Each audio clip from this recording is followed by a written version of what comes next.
This is your news source evening bulletin for today, Monday, the 15th day of April in the year 2024. I'm Gordon Mosley reporting, and here's what we're tracking tonight. The Georgetown City Council is now grappling to find short, medium, and long-term solutions as more businesses secure court orders for the removal of vendors from around their premises and off the streets of the city. Earlier this month, the city's town clerk ordered the immediate removal of all vendors operating in the vicinity of Demico House and the discount store, in keeping with the orders of the High Court. According to the notice issued on the 8th of April, the vendors are required to remove all pallets, trays, tables, mannequins, barrels, boxes, and other encumbrances from the pavements and streets lining those businesses. The order to move is in accordance with Section 10 of the City Government Bylaws enacted under the Municipal and District Councils Act. Today, vendors plying their trade on the outskirts of the discount store told news source they have nowhere else to go as they registered their frustration. A 68-year-old vendor said he has been selling in the area for more than 30 years, and it is unfair to ask him to leave now. He's selling. Before he buy this place, I sell the same spot. I go America, I come back and sell right here. And now he want to move. He was bread, they want to throw me out. And now here alone is everybody doing it. All them with the big money, that's what they're doing. Filing injunction, forget everybody have the pay. Yeah, what are you going to do? Another vendor who sells food in the vicinity said her 8 employees are at risk of losing their jobs due to the move by the municipality and the discount store to have them removed. It's going to affect everybody because I have people working for me. I have people depending on a little salary. You understand? It's going to affect everybody. I got staff. I got like 8 staffs depending upon this. It's going to affect everybody. But I ain't moving. I'm going to sell him a car. An elderly woman said she has been vending in the area for more than 40 years and has nowhere to go. This is 40 years I selling it since in Button store. When he come and buy it, the first thing he show a whole truckload of sand. And I still there. He's a wicked man. He used to keep sweet with people, and since he get the place to buy from the Button place, he throw a truckload of sand. And from then, but I'm not moving because I'm a pensioner. Georgetown Mayor Alfred Mentor, in an interview with News Source today, said the council is cognizant of the issues being faced by both the vendors and the proprietors of the business places. And come next week, the council will explore short, medium, and long-term solutions, including the expansion of the Stabroek Market to accommodate those who are likely to be displaced due to the recent court action. He said the council is seeking guidance from local authorities in Ghana, since they have been dealing with similar issues there. So I've been working with those persons to find a solution as it relates to Stabroek Market and how we'll be able to extend Stabroek Market upwards. I'm also looking at ways and means how we could deal with the Vendors Arcade Mall in front of the GBTI Bank as well as the Republic Bank, where we are also looking at how we're going to raise the profile of that building to create more vending, as well as we have in the border market as well. But the mayor also said such long-term solutions require more funding. Any plan of this nature will need funding as well. So we'll be talking with central government to see how, when we put together the project proposal itself, how we'll be able to get financing from them. But we are also looking at our own financial models of revenue generated, as well as we're working with some other funding agencies, as well as people who have grant funding as well to assist with us. But generally, we want to be able to take the people back from the streets and redirect the traffic back to the markets. However, a short-term solution will be discussed when the council meets next week. Mayor Mentor, however, explained that the orders issued by the court mandates the town clerk to act, and there is not much the council can do with regards to the vendors' removal from the outskirts of those businesses, since those businesses were able to secure court orders. News Source understands that a number of other businesses in the Regent Street and the downtown Georgetown area are also moving to the courts to get vendors to remove from the outskirts of their premises. More news coming up in just a moment.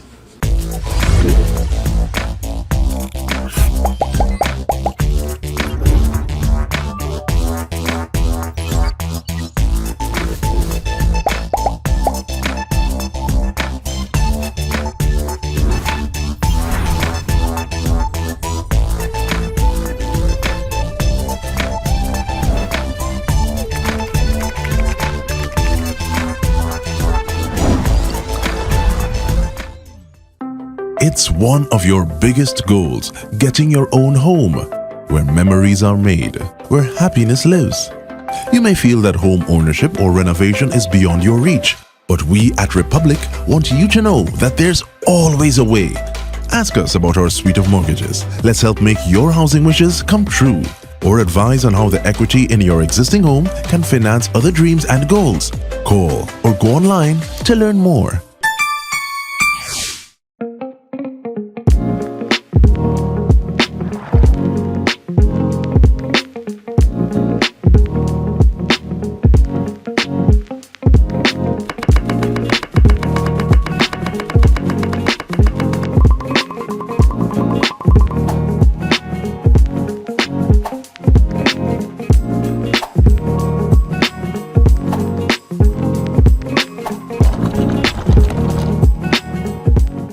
Micro, small, medium enterprises can expect significant support in 2024. The sum of $450 million was allocated to the Small Business Development Fund and $331 million for the Small Business Bureau. This will provide for the disbursement of 100 loans and 1,362 grants to businesses. Additionally, 2,800 businesses will receive training in apiculture, farming, livestock, poultry rearing, and micro-enterprise. This and more are initiatives of the 2024 national budget, which is being supported by revenues earned from oil production.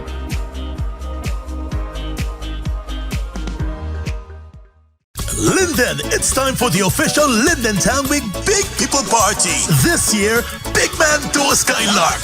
Join Go Mosley Entertainment on Thursday the 2nd of May at the Mackenzie Bandstand for 5 big bands: Stitchy, Super Ray, Murphy, the Castro Brothers, and for the first time in Linden, the one-woman band Queen Makiba. But when I see what I was getting, boy, I start to shiver, cause I know I'm unable with that. Get me, young boy. Plus DJ Granny Ivy will be live. Party like never before. It's a one-man band and one-woman band fest for Linden Town Week. Thursday the 2nd of May at the Mackenzie Bandstand. Big Man to a Skylark. Compliments of GTT, Sheriff Security, 592Ts, Banks Beer, Guinness, and XM Rums. Drink responsibly for the official Linden Town Week Big People Party. Big Man to a Skylark. Holiday spending put a dent in your cash. Top up your pockets in the Cash Splash promotion. Win over $5 million, including over $1 million in our weekly draws. Just purchase any Buster, Turbo, Fruita, Cool Kids, or Viva. Look for the 8-digit code starting with 786. Then visit Facebook or IG at Buster Guyana or Turbo_Caribbean for more details. Well, the Guyana Elections Commission today warned that its officers are not currently involved in any field exercises, and therefore citizens should be careful with providing information to persons who are visiting their homes and claiming that they are attached to the Elections Commission. In a statement today, GCOM said it is in receipt of a report that unknown persons have been visiting homes in the Wisma registration area in Region 10, seeking information from residents under the pretext of being employees of the Elections Commission. The Commission made it clear that it is not engaged in any such exercise and has not engaged or authorized any person or group or organization to collect any information from anyone for any reason whatsoever through house-to-house visits or by any other methodology. GCOM says it takes the opportunity to state categorically that as an integral component of the ongoing registration exercise, GCOM registration staff and accredited scrutineers of the parliamentary political parties are required to visit the given residential addresses of applicants for registration only to verify the existence and accuracy of addresses they would have provided. GCOM said those applicants are routinely advised about that legal requirement at the time of the application being prepared. The Commission reminded that its staff and scrutineers are required to display their respective ID cards and accreditation badges throughout all such field exercises. Accordingly, the Commission cautioned citizens not to recognize any person without GCOM identification as being representatives of the Commission. Police and mining investigators have traveled to the Peruni Back Dam area in Region 7 to probe a tragic mining pit collapse, which took place on Sunday and claimed the life of 47-year-old gold miner Stephen Mark Samuel. A police statement on the tragedy indicated that Samuel was working in the pit at around 4 o'clock on Sunday afternoon, along with a number of other miners, when a section of the pit wall broke off and covered the miner. An alarm was raised by the other miners, who eventually dug the man's body from under the collapsed soil. He was taken to a health station in the area, where he was pronounced dead. A report was also made to the police in the community, and an inspection of the dead man's body revealed no marks of violence. A post-mortem examination is still to be carried out on the body. The latest mining accident comes as Guyana is observing Occupational Health and Safety Month. The Ministry of Labor has been traveling across the country to raise more awareness of the need for better and safer work practices. A woman who has been identified as Doreen Haynes of Golden Grove lost her life this afternoon in an accident that was caught on camera in Water Street here in Georgetown. The video recording showed the woman standing on the outside of a parked pickup talking to someone on the inside. When, as the truck drove past her, it squeezed her into the pickup as the truck driver pulled to the left. The woman's body was pitched onto the roadway, and it appeared as though the left back wheel of the truck ran over the body.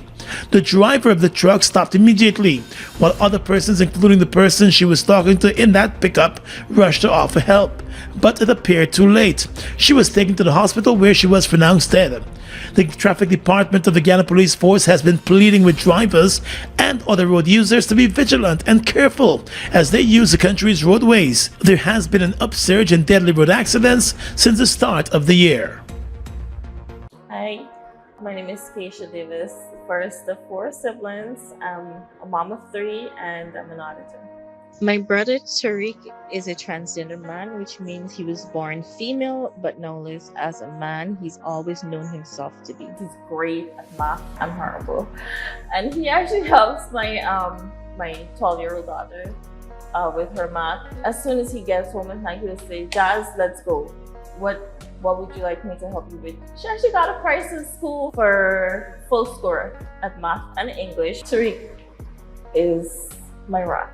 Like, honestly, my confidant. No matter what it is, no matter how horrible it might look through others' eyes, he doesn't judge. And he is there to support me, to support my kids. I don't know what I would do without him.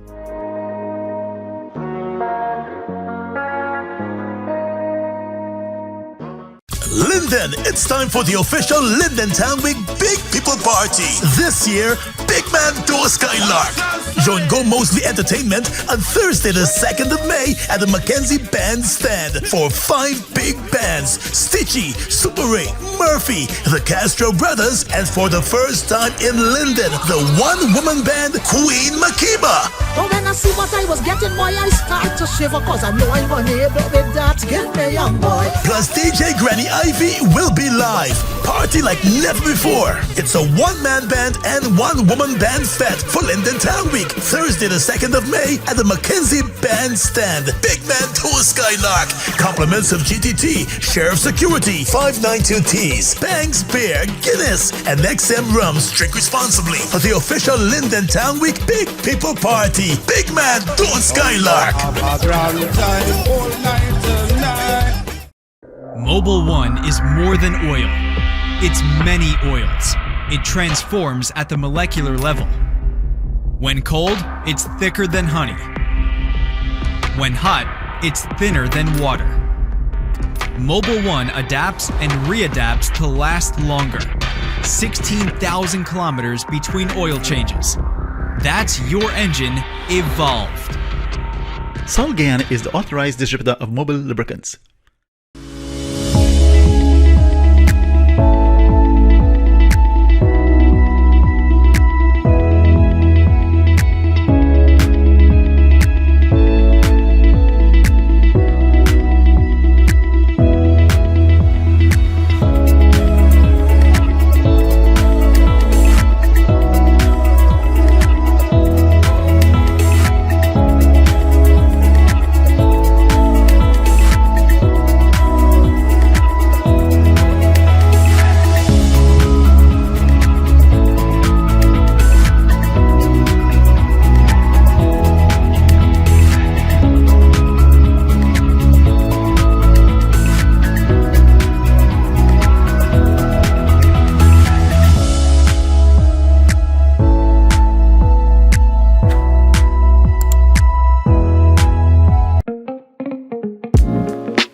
A 38-year-old man died tragically in a road accident on Sunday morning when he lost control of his car along the number 36 Village Public Road in Quarantine and slammed into a utility pole. The impact of the collision folded the car around the pole. Police have identified the dead man as Troy Trevor Elias of Farm Quarantine. The accident took place at around 5:45 yesterday morning. In a statement, the police force said the driver was not the owner of the car, and the car was actually owned by a woman from the same community. There was one passenger in the car at the time of the accident. Both the driver and the passenger were taken out of the mangled wreckage and rushed to the Skeldon Hospital, where the driver was pronounced dead and the passenger was admitted with his injuries. He remains hospitalized tonight. The government of Guyana, through the Guyana Power and Light Company, has signed an agreement with a Qatari-based energy company, UCC Holdings, for the supply of 36 megawatts of power with the use of a power ship. President Fanali made the announcement on Friday during a live Facebook broadcast. The country has been facing major power supply problems over the past several weeks, with almost daily blackouts in several areas across Georgetown and in parts of Berbice. However, the president is optimistic that the power supply ship will be able to provide much relief to those affected by the current spate of power outages. The ship is expected to arrive in Guyana's waters within the next 3 weeks. I wish to announce that today, government through the Guyana Power and Light Incorporated conducted a time charter agreement with UCC Holding for a power ship to be deployed to Guyana within 3 weeks. And within this 3 weeks, it has to be connected to the grid. This arrangement will bring an additional 36 megawatt of power to the national grid to offset generation shortfalls. The president also said that within the coming days, the government will be working with the Guyana Power and Light Company to ensure the requisite infrastructure is in place to connect the power ship to GPL's grid. Opposition Member of Parliament David Patterson has forewarned that the use of a power ship or power barge may not be feasible. But President Fanali has assured that the vessel is being sourced at a competitive cost. The vessel will be chartered for a period of 24 months from the date of commencement of the agreement. This power arrangement is being obtained at a very competitive cost. It will cover the charter cost of the vessel, including its generating engines, as well as operations and maintenance costs. The president, however, admitted that while the power supply ship will see the injection of 36 megawatts of power into the Demerara-Berbice interconnected system, the country would still be in need of an additional 60 megawatts of power to meet the growing demand. The government intends to hire 10 engineers from Cuba to boost GPL's technical capacity. Additionally, we are taking steps to increase the technical capacity of GPL by recruiting an additional 10 engineers with relevant skills to ensure adequate maintenance and reliability in the system. It was noted that the government had sought first to procure the services of Guyanese engineers to boost GPL's technical capacity, but that has proven to be challenging, which has resulted in the government turning to Cuba. The president said the current steps being taken will allow for the government to advance work on the gas-to-energy project at Wales. 2 young men from Quarantine Berbice were charged today with the murder of 52-year-old Ninawati Nandalal, who was a domestic worker in the same quarantine village of Number Knot. The woman's lifeless body was found last Thursday morning in the back dam of Number Knot village. A post-mortem examination revealed that she had been strangled and also suffered from slash wounds to her neck and a broken cervical spine. At the Springlands Magistrates Court today, 18-year-old laborer Yagindra Pokai, also known as Ravin, and 25-year-old laborer Krishan David, also known as Varan, were jointly charged with the woman's murder. They were not required to enter a plea to the murder charge. The court was told that the murder took place between last Wednesday night and Thursday morning. The 2 men were remanded to prison today and told that the case will continue on the 8th of May. The gruesome murder has shocked the quarantine community. The woman's body was found after a search was launched for her by family members after they could not make any contact with her when she did not return home on Wednesday. 22-year-old Nicholas White of Shell Road, Kitty in Georgetown was remanded to jail today after pleading not guilty to trafficking 52 pounds of marijuana. The youth appeared in court this morning before Senior Magistrate Clive Nurse.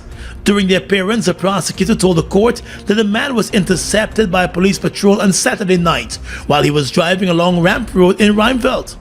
It was explained to the court that a search of the car being driven by White unearthed a large bag which contained 15 parcels of marijuana leaves, seeds, and stems. The 22-year-old man was told of the drug trafficking offense and taken into custody. He is now expected to make his second court appearance on the 30th of June, when the matter will continue. He will remain behind bars until then. Look at the breathtaking beauty of the Essequibo, from its pristine rivers to its abundant resources. It's a treasure that belongs to Guyana, and we ask Venezuela to respect the rule of international law.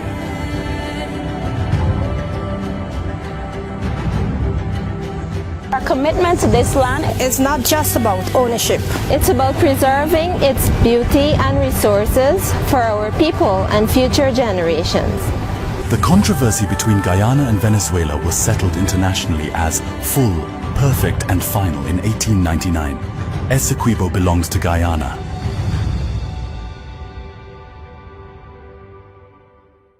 Guyana's economy is rapidly transforming, and we're all part of it. Guyoil is at the forefront of this development by providing reliable and efficient energy and supporting community development from the very core. 100% of Guyoil's profit goes back to building schools, roads, and other important infrastructure that connects our cities and towns, providing fuel to domestic, marine, industrial, and aerial transportation. Guyoil has now repositioned itself as a market leader in the petroleum industry, building a better future for all of us. It's one of your biggest goals, getting your own home, where memories are made, where happiness lives. You may feel that home ownership or renovation is beyond your reach, but we at Republic want you to know that there's always a way. Ask us about our suite of mortgages. Let's help make your housing wishes come true. Or advise on how the equity in your existing home can finance other dreams and goals. Call or go online to learn more.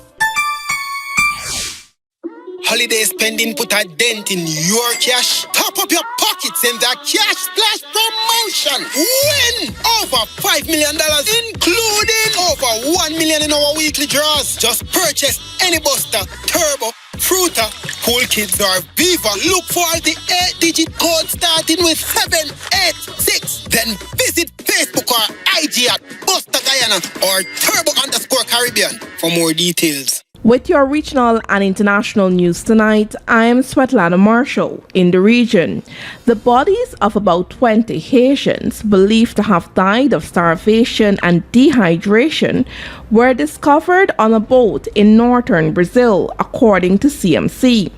The bodies were in an advanced decomposition.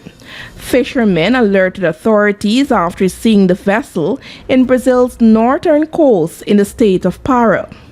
According to civil police and forensic experts, there were about 20 bodies. The federal police said they were believed to be Haitian refugees and are believed to have died of hunger and dehydration, but further analysis is required.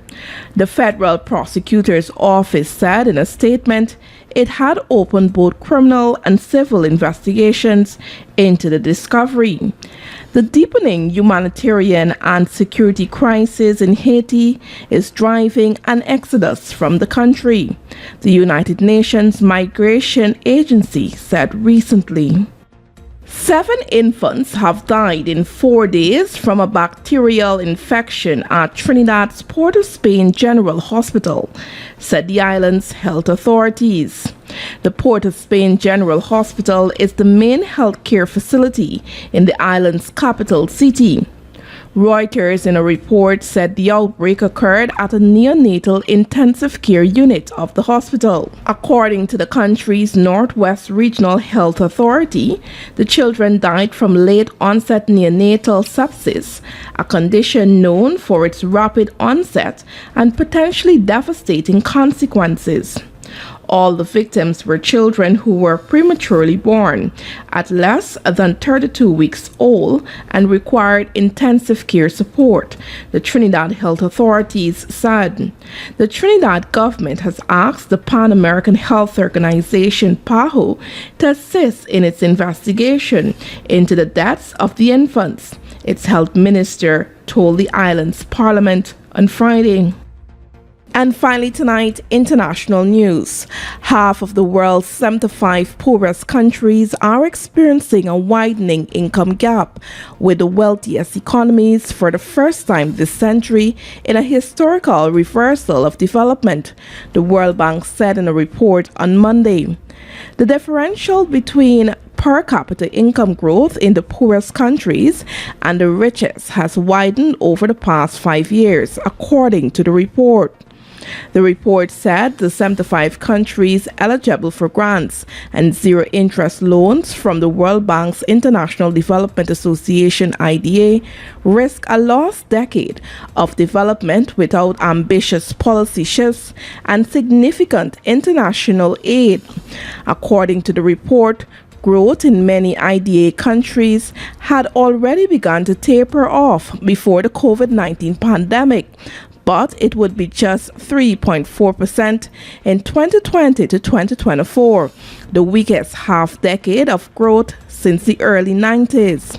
Russia's invasion of Ukraine, climate change, increases in violence and conflict also weighed heavily on their prospects. And that's your News Source Evening Bulletin for tonight. I'm Svetlana Marshall reporting and encouraging you to stay safe.